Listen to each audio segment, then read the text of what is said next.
Mabrika! Welcome back to Sophia's Take. If you are arriving here for the first time and you like what you learn or you just want to be in community with me, please make sure you hit that subscribe button below. Today, I want to talk about C-sections. I want to share about my experience about having C-sections and the main things I think you need to know, everything and anything I can think about with this major surgery.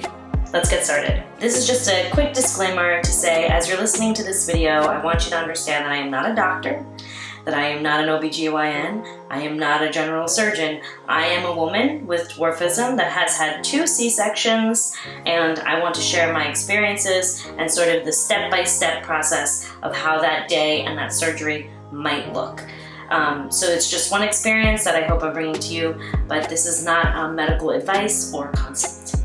Okay, so when I was pregnant with my first, I was really nervous about having a C-section. I tried to read as much as I could about it all, and it's really important that we all take time to read about C-sections and understand that what your hospital and your health insurance will provide.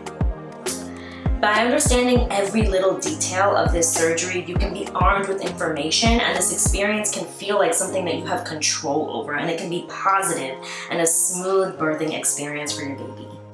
So, your doctor and you will discuss the best time to plan your C-section. Some LP women have delivered as early as 33 weeks pregnant, even earlier, or up to 40 weeks. And obviously, the longer you let your baby grow in the womb, the better. And generally, they recommend to plan a C-section at like 39 weeks. So as your baby grows, however, you should be honest about what your body's capabilities are and talk to your OBGYN as you're getting bigger and bigger. Make sure that you have a plan also in case you need to go into an emergency C-section. So on the day of your C-section, you will arrive at the hospital and check in.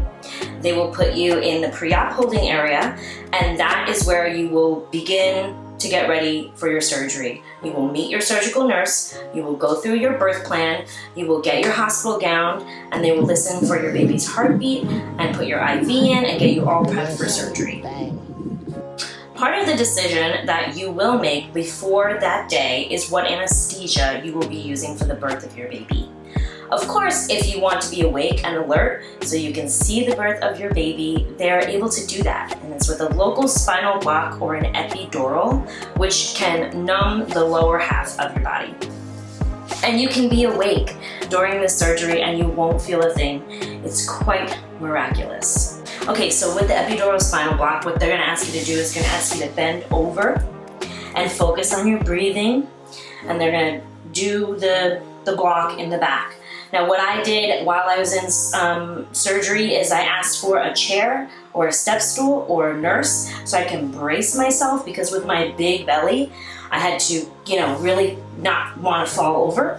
So I would brace myself on a chair or on her knees, and I would hold and bend over. And so, that's something you can ask for your surgery, what kind of accommodations you could do for the spinal block to be comfortable so that they can do what they need to do and you're not in a stressful position with your body, right? So once you go numb, your legs are gonna feel really heavy, but you're not gonna feel a thing, and they're gonna lay you back and they're gonna put your arms out. And they freeze you and they put the catheter in, and while this whole prep is happening, you are alone, and your partner comes in once the anesthesia is working, and they go right beside your bed, right beside your head the whole time. Once it starts, it really feels like it goes really fast, and then the hardest and longest part is after you give birth and when they're sewing you back up. But before that part, you feel a lot of tugging and pulling. It doesn't hurt, but it just feels really intense. I kind of felt like, for me, like I had pressure on my chest a little bit. But once your baby is born, they will show you above the curtain, and then you go, they clean them up at the table, and they check their heart, and your partner can snip the umbilical cord if that is what you choose. So, like I said, when they stitch you up, it feels like forever, because you just want to be with your baby, and there's so much happening, but you can't move and you can't really see, but you just have to be patient. And honestly, my biggest tip with this C-section is to breathe. Literally, I just focused on my breathing the entire time. So when the surgery is over, they move you to recovery and they check your numbness. They start checking like if you get feeling in your legs again. Your baby is usually going to be right next to you the whole time. If they have not, or if they do not need any NICU support, I'm going to talk about NICU support in another video, and I would love to involve other mothers in that conversation. For now, if all goes smoothly, your baby is with you the whole time. Eventually, they take your vitals and they make sure that all is well and you're recuperating and stabilizing after your surgery. So eventually, they move you to your room, which you'll stay in the hospital for like maybe 2 or 3 days tops. Honestly, they really try to like kick you out after the C-section. They're like, let's go, start moving, make sure you fart and get out of here.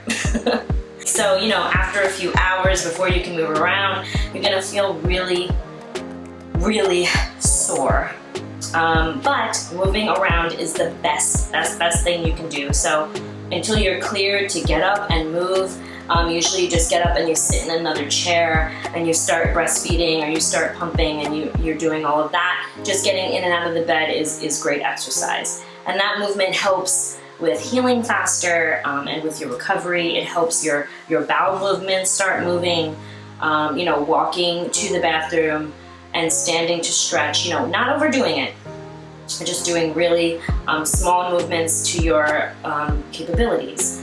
And also stool softeners. You're gonna need stool softeners. Ask for a stool softener when you're at the hospital immediately so that you can get that going, because that just helps with your discharge and just feeling better. And you just had like major abdominal surgery and gave birth to your baby. So your body is going through a lot to try to find its center again and its home.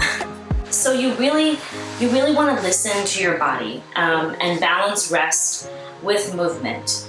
Have someone help you as much as you can. This is the time of your life when you can ask for help and take all the help you can get, because you're gonna need it. You really are. Breastfeeding is really hard. It's really, really hard. So, you know, don't give up, but it can be really difficult and perhaps even more so because you have an incision and you have this, you know, your abdomen is sore. You know, you should not lift or carry anything but the size of your baby, and, you know, no stairs, no laundry, no driving. These are all restrictions that the doctor is going to tell you about postpartum C-section recovery, but, you know, the small minimal movement, just do the mom things, take care of your baby and take care of your body little by little. That's what you need to do. What to expect postpartum. You're gonna bleed. You're gonna bleed for like 4 to 6 weeks possibly.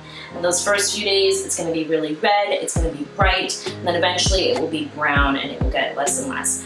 You know, you wanna use large cotton C-section panties. I got them on Amazon, you can get them at Walmart. You need pads, not tampons, and I don't recommend the Diva Cup. I know it's not the most eco-friendly, but you're just gonna bleed so much that you're better off using maxi pads.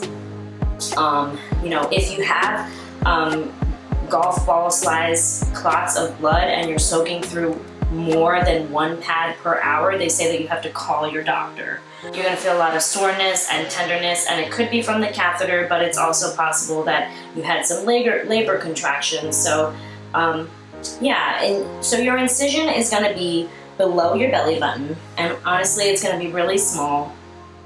You don't want to mess with your incision. You just let it be. You listen to what the doctors tell you.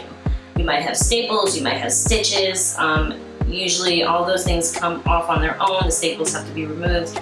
Just have to keep it clean. You know, they will tell you like when you're cleared for a shower, when you're cleared for a submersion in the bathtub. Showers are better, they say, but you have to clear that with your doctor, of course. I love doing heat and cold on my belly and in my lower like pelvic area, so I really recommend that. And the other thing about knowing your C-section, so you're really sore in your tummy area, so when you laugh, when you sneeze, when you cough, it can hurt. And so they say, you know, take a pillow and like brace yourself and then cough and sneeze, and it really, really helps, you know, just not hurt so bad. But of course, always refer to your doctor and what your doctor is telling you on your postpartum care. You know, something I wanted to share that I think is really special about having a C-section is that I have this star that I can show my babies like where they were born. Say, this is where you came from, you know? And I think that's kind of special, and it's like a birthmark, literally in a place that that they can see and that we can share that story together. So I hope this was helpful as we continue to be in community together. I wanted to share that for both of my C-sections, which were very different from each other. I wanted my surgery to feel like a positive environment in which I had control of my own baby's birth.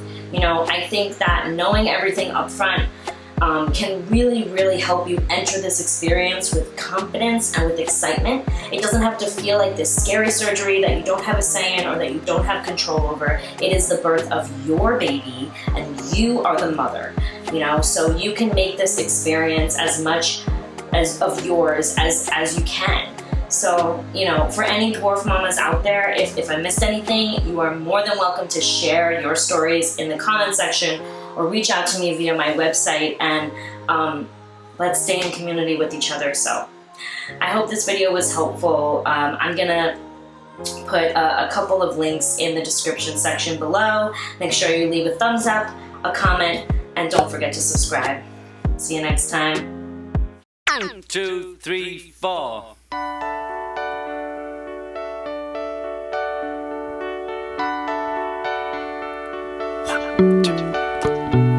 Close your eyes, have no fear.